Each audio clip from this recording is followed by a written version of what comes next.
Hey guys, today a very special guest from Scotland. So without further ado, let's get into it.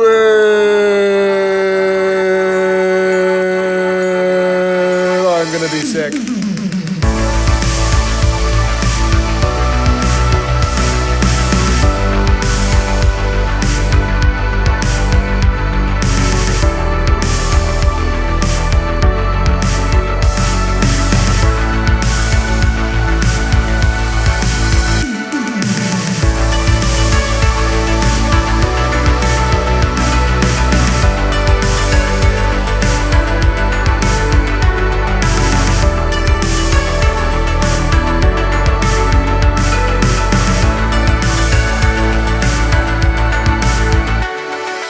Hi, I'm Cameron Drummond.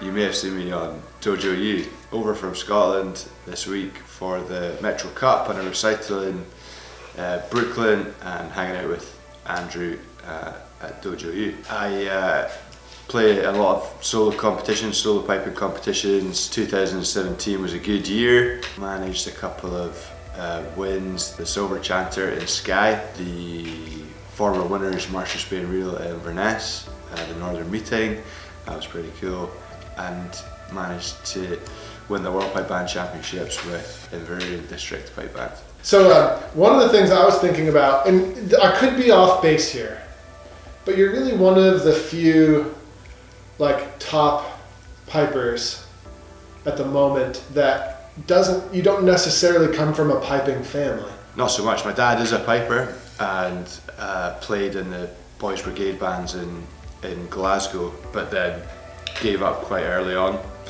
and then past that, no, it's really just me. So he offered me the chance to get started when I was younger, and he actually took it up again.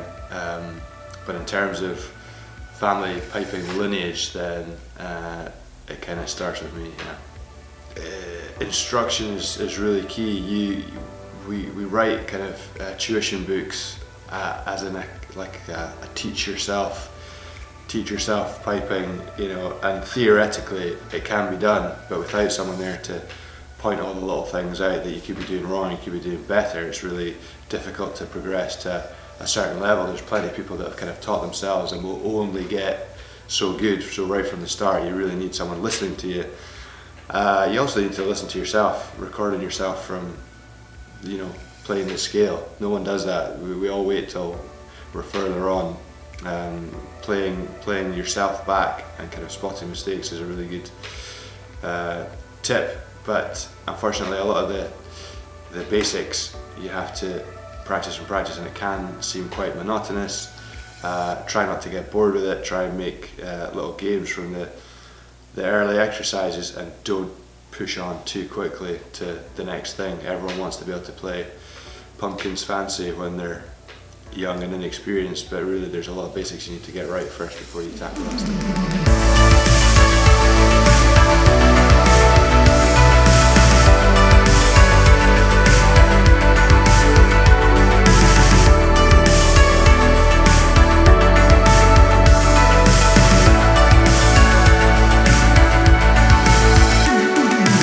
So we have this thing at RPI, nearby university. We have this giant EMPAC center, part of the university, and Cam had actually heard of it. So I sent some emails to some people, and I think they're gonna give us a tour. It's supposed to be... Yeah, the best acoustics in the world. Second best in the world. In this center right here. So we brought our pipes and we're gonna see if we can scope it out.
So you're constantly tuning. So to lengthen the drone, to flatten the pitch of it, you're just twisting it up, and then you're bringing it down. So over the course of me playing there, they probably started there, and then a little tweak down, and you're just constantly balancing these.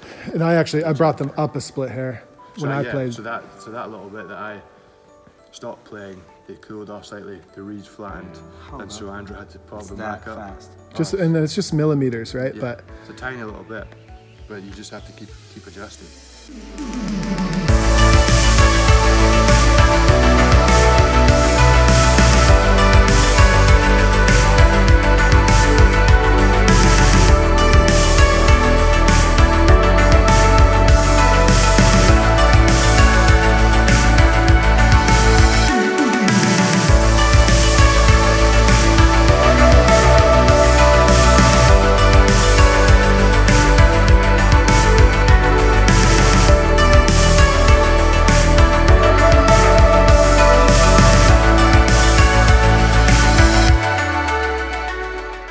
Where have you just been, Andrew? So I was just at the EMPAC Center, Wow. which stands for Experimental Music and Performing Arts Center. And it is... No, it doesn't, but... It doesn't? No. No, what does it stand for? What's the first word? Experimental Yep. Second word? Music. Nah. Experimental Media. Yeah! Experimental Media and Performing Arts Center. Because Yes. I remembered that because that's what you are. Experimental media. Bagpipe vlogging. There it is, man. And Yeah. That's exactly what this is.